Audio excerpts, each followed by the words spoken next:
A fast attack submarine leaves port carrying 130 crew members, a nuclear reactor, torpedoes, and enough food to keep everyone fed for 3 months. No resupply ship will meet them. No helicopter will drop provisions. They descend below the surface and disappear, completely self-sufficient in a sealed steel tube operating 400 feet beneath the ocean. For 90 days, the crew will have no contact with grocery stores, restaurants, or fresh air. They'll eat breakfast, lunch, dinner, and midnight snacks in a cafeteria the size of a small living room, cooked in a kitchen smaller than most walk-in closets. The food they loaded before leaving is all they get. If they run out of coffee on day 60, there's no coffee for the next 30 days. If a freezer fails, they lose that entire category of food permanently. And because a submarine has almost no dedicated storage space, it's built for combat, not warehousing. The crew has to get creative about where to put 21,000 eggs, 1,000 pounds of coffee, and 10,000 pounds of meat. For the first few weeks of the patrol, sailors will literally walk on top of their groceries. By the final weeks, they'll be eating exclusively from cans, and the color will have drained from every plate. The day before deployment, a fast attack submarine transforms into a floating warehouse, and every sailor on board becomes part of the loading crew. A human chain forms from the pier to the interior of the boat, snaking through passageways barely wide enough for 2 people to pass. For hours, they move food hand to hand, cases of canned vegetables, frozen meat in cardboard boxes, sacks of flour, industrial-sized containers of coffee. The work is backbreaking, and it creates immediate understanding. There is no pantry, no walk-in freezer, no loading dock. Food storage is an afterthought. The submarine's small galley pantry can hold maybe a week's worth of dry goods. For a 90-day patrol, the crew needs to absorb roughly 40,000 pounds of provisions into spaces never intended for it. They pack frozen goods so tightly that there's zero air gap between boxes. Solid bricks of meat, vegetables, and milk stacked floor to ceiling in the freezers. When those fill up, frozen items get crammed into auxiliary spaces, the torpedo room, machinery compartments, storage lockers, under bench seats. Every void becomes inventory. The most striking adaptation happens in the enlisted mess deck, the cafeteria where the crew eats. Before the boat leaves port, thousands of large metal cans. On 10 cans, the industrial-sized containers used for institutional cooking are laid out on the floor. These hold coffee, flour, beans, canned fruits, canned vegetables, tomato sauce. The cans are arranged side by side, covering the entire walking surface of the mess deck. Then sheets of plywood are placed over the cans, and the normal rubber deck mats go on top of the plywood. For the first several weeks of the patrol, the crew will walk on this false floor. The ceiling feels a few inches lower than normal because they're standing on their food supply. As the patrol progresses and the galley cooks neat ingredients, they peel back the mats, lift the plywood, and mine the floor for whatever they need. The false deck slowly disappears can by can. By the end of the deployment, the crew is walking on the actual steel deck plates again, and the mess deck has returned to its normal height. The boat physically changes shape as the food is consumed. The submarine galley is roughly the size of a standard walk-in closet, maybe 8 feet by 10 feet, yet it operates 24 hours a day, feeding over 130 people 4 full meals in every cycle. 2 large convection ovens dominate one wall. A deep fat fryer sits next to a flat-top griddle. 2 industrial steam kettles, each large enough to boil pasta for 140 servings, take up counter space alongside cutting boards, mixers, and prep stations. There's also a soft-serve ice cream machine, which the crew calls the Auto Dog. If the nuclear reactor shuts down, the engineers panic. If the Auto Dog breaks, the crew riots. Dessert isn't optional, it's structural. The heat in the galley is relentless. The ovens run constantly, the steam kettles stay hot, and the ventilation struggles to keep up. It's not uncommon for the temperature to sit above 90 degrees. The culinary specialists, the Navy's term for submarine cooks, work in t-shirts soaked through with sweat, moving between stovetops and prep counters in a choreographed routine they've practiced hundreds of times. They're cooking volume, not finesse. Breakfast means scrambling liquid eggs for 140 people and peel in a single batch. Frying bacon on sheet trays in the oven rather than on a griddle. toasting industrial quantities of bread. Lunch and dinner are equally industrial. Trays of pasta baked with sauce and cheese, sheet pans of chicken or pork, massive pots of chili or soup. The galley isn't just hot, it's dangerous. When the submarine pitches forward into a steep dive or angles upward toward the surface, the boat can tilt 15, 20, even 25 degrees. Hot oil in the fryer shifts. Boiling water in a kettle sloshes toward one side. Knives slide across counters. The cooks adapt by using metal bars called fiddles to fence pots onto the stovetop, and they adopt a wide-legged stance with bent knees to stay upright. During high-angle maneuvers or rough seas, the fryer often gets shut down entirely because a spill of hot oil on a tilting deck is a burn risk no one wants to take. The cooks learn to anticipate the boat's movement. If they feel the nose angle up, they brace before the tilt accelerates. Cooking becomes a physical challenge layered on top of the culinary one. The most critical member of the galley crew isn't working during normal meal hours. The overnight baker, assigned to the mid-watch shift, arrives in the galley around 200 or 0300 and starts mixing dough. By 0400, fresh bread is baking in the ovens.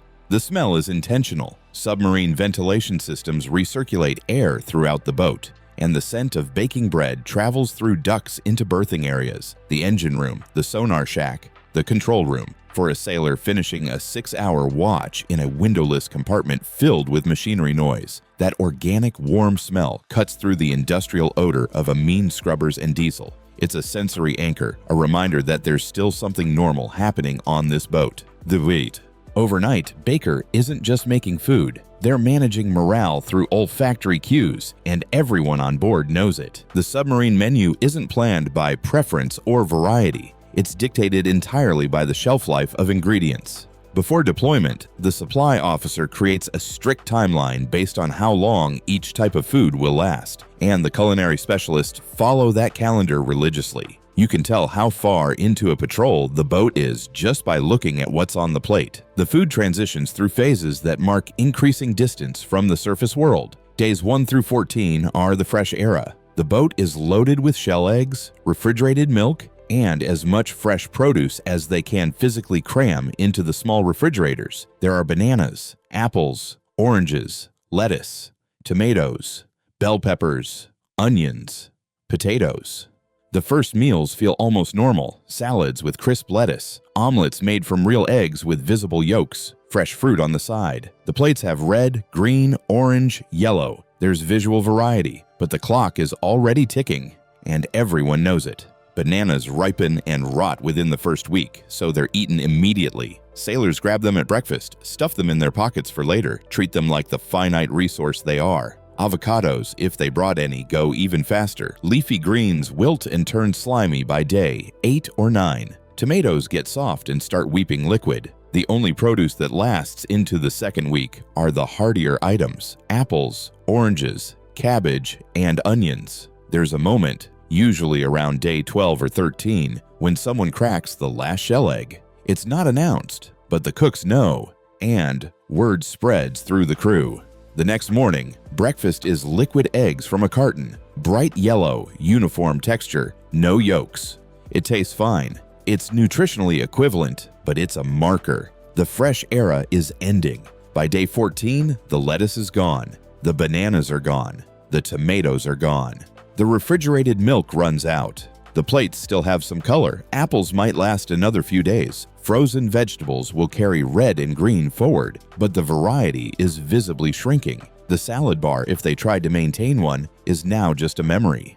Days 15 through 60 mark the frozen and shelf-stable era. The crew transitions to frozen vegetables: corn, peas, green beans, mixed vegetables, which come in large plastic bags and get steamed or boiled in bulk. They're adequate. They provide the same vitamins, but the texture is different: softer, waterier, less structural integrity. Milk switches to UHT, ultra-high temperature pasteurized cartons, which the crew calls the plastic cow. It's shelf-stable milk that's been heat-treated to last months without refrigeration, and it has a faintly caramelized, cooked taste. Fresh milk is clean, neutral, slightly sweet. The plastic cow tastes vaguely like burnt sugar. No one enjoys it, but everyone learns to tolerate it because the alternative is no milk at all. Eggs are now liquid eggs from cartons or frozen pre-scrambled mixes that get thawed and cooked in bulk.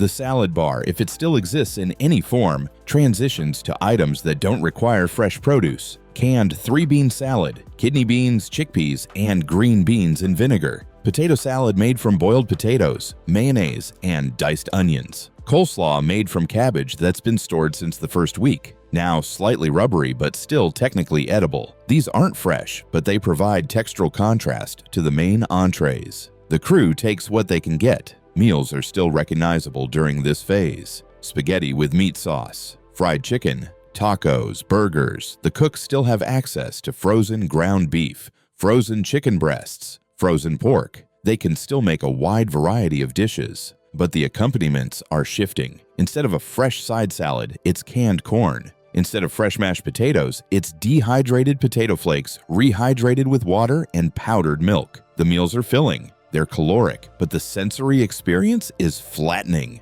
Everything is softer. The crunch is gone. The bright colors are fading. By day 60, the boat enters the canned and dehydrated era, and the monotony becomes inescapable. Almost every ingredient now comes from a can or a sealed pouch. Vegetables are canned. Mushy peas, watery corn, soft green beans. Fruits are canned in heavy syrup. Peaches, pears, fruit cocktail, all with the same slippery texture and overly sweet flavor. Meats are either heavily processed or freezer burned. Canned chicken, which comes in large institutional cans and has the texture of wet insulation. Spam, sliced and fried to give it some textural contrast. Vienna sausages. Frozen meats that have been in the deep freeze since before deployment are now approaching the edge of their viable storage life. The surface is crystallized with ice, and when thawed, they weep moisture and taste faintly metallic. The cooks do what they can. They still bake fresh bread daily because flour keeps indefinitely, and yeast is shelf-stable. That bread is often the only thing on the plate that feels recently made. Everything else is reheated, reconstituted, or opened from a can. The food is overwhelmingly brown, beige, yellow, and gray. A typical dinner plate in week 10 might be a piece of grayish meat, freezer-burned pork chop or baked chicken, a scoop of tan mashed potatoes, dehydrated flakes, a pile of olive green canned green beans, and a slice of brown bread. There's almost no red, no bright green, no orange. The visual monotony matches the taste monotony. Texture-wise, everything trends towards soft or slimy. Canned vegetables have been cooked once during the canning process, then cooked again when reheated, so they're mush. The meat, whether canned or freezer-burned, lacks the firmness of fresh protein. Even the bread, while fresh from the oven, is soft. There's no crunch anywhere, no snap, no resistance when you bite down. Sailors start fantasizing about texture as much as flavor. They want a raw carrot, a crisp apple, a crunchy chip, anything that pushes back against the teeth. The crew adapts by personalizing their food in small ways. Hot sauce becomes ubiquitous. By week 8, nearly every sailor is dousing their meals in hot sauce. Tabasco, Cholula, Sriracha, whatever they brought from home, because capsaicin is one of the few strong sensory inputs left. It overwhelms the taste of preservatives and freezer burn. Some sailors start hacking their meals. They'll take a bowl of canned mac and cheese from the mess line, go back to their rack, crush a bag of Doritos or Cheez-Its over it, and mix it in for texture. It's not gourmet, but it's the only crunch they're going to get.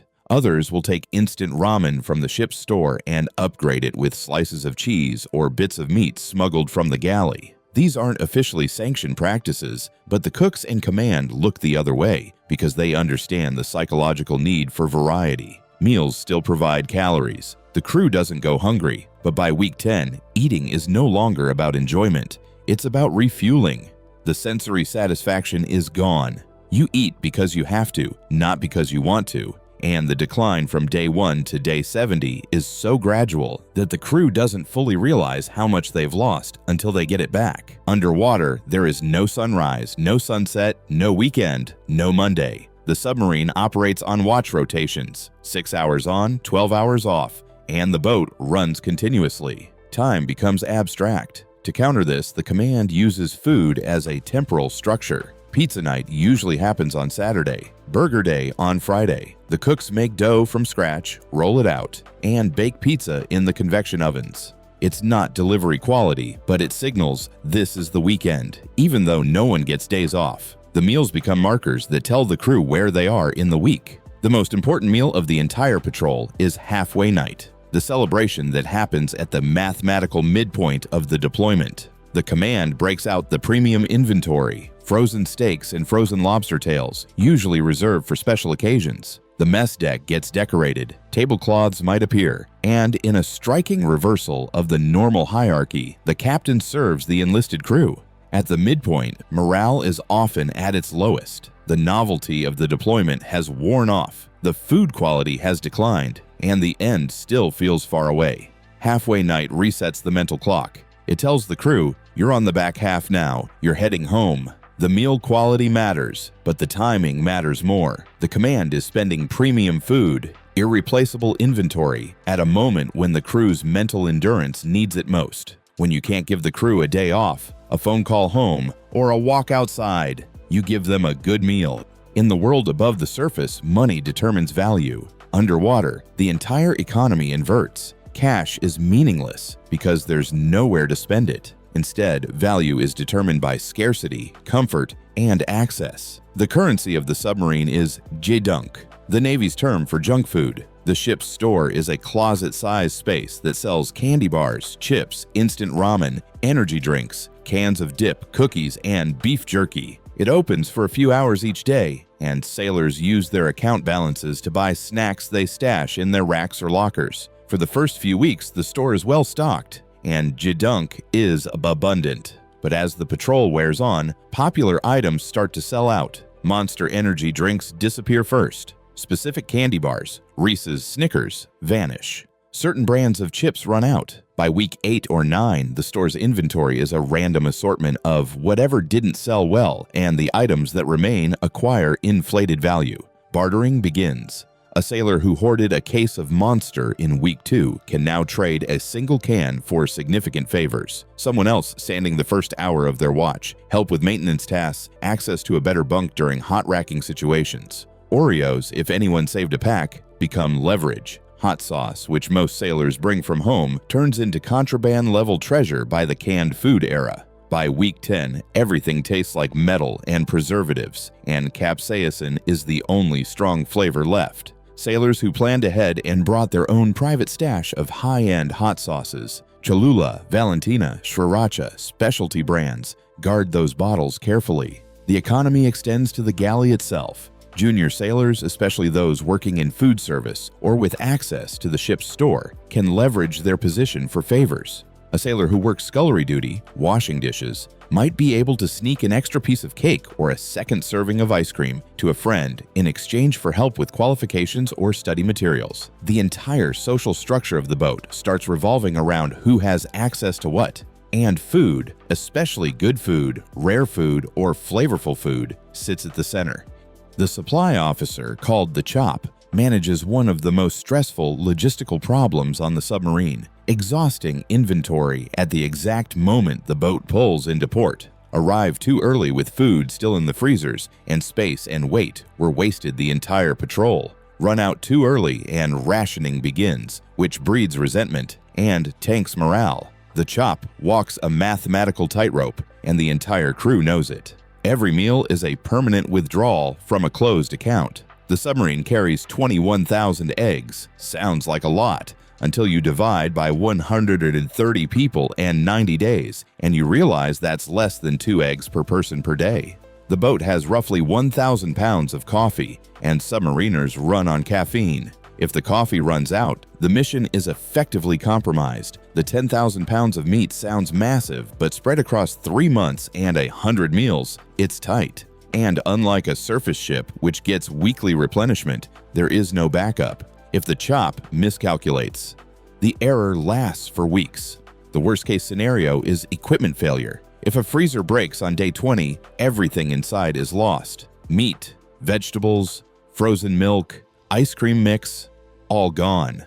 That forces the CHOP to recalculate the entire menu for the remaining 70 days using only what's left. Do you ration the surviving freezer's contents immediately, or do you maintain normal portions and accept running out early? The crew will remember whichever choice is made. A single mechanical failure can cascade into a morale crisis. Even without failure, the rationing decisions are delicate. If the patrol is going well and morale is stable, the CHOP might hold back the premium items, steaks, lobster, the last of the ice cream, for the final stretch, when exhaustion peaks. But if the crew is struggling early, the captain might override and say, "Break out the steaks now."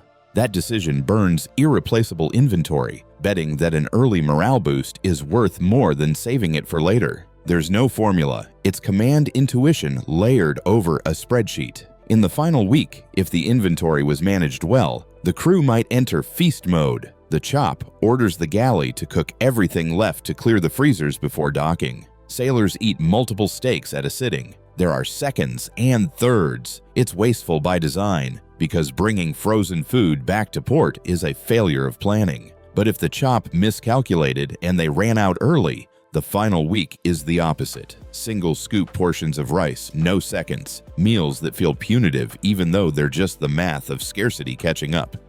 When the submarine finally docks after 90 days, fresh milk, fresh produce, and bread from a real bakery arrive. Bananas, strawberries, apples, lettuce, and oranges. Cartons of cold, non-UHT milk. The crew reacts to these items with a level of enthusiasm that would seem absurd on land. Grown men get visibly excited over a banana. Sailors who've been eating from cans for 3 months stare at a leaf of lettuce like it's exotic. After 90 days of brown, beige, and gray food with a uniformly soft texture, the brain is starved for sensory input. The color red, strawberries, tomatoes, triggers a response. The crunch of a fresh apple or carrot provides a texture the mouth hasn't experienced in months. The taste of cold, fresh milk is so different from the plastic cow that it tastes almost sweet by comparison. The first fresh meal is proof that the deprivation is over. The reunion with fresh food reveals the true cost of operating in a sealed tube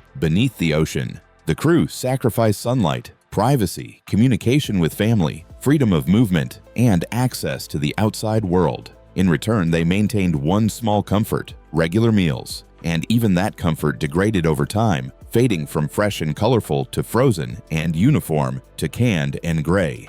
The submarine provisioning system is an engineering marvel. 40,000 pounds of food stored in a warship with no pantry, managed down to the last day, cooked in a closet by a skeleton crew working around the clock. It works because it has to, but the crew's reaction to a banana when they surface shows exactly what it cost them to make it work. Food was the only variable, the only anchor to the surface world, and they ate their way through it to get home.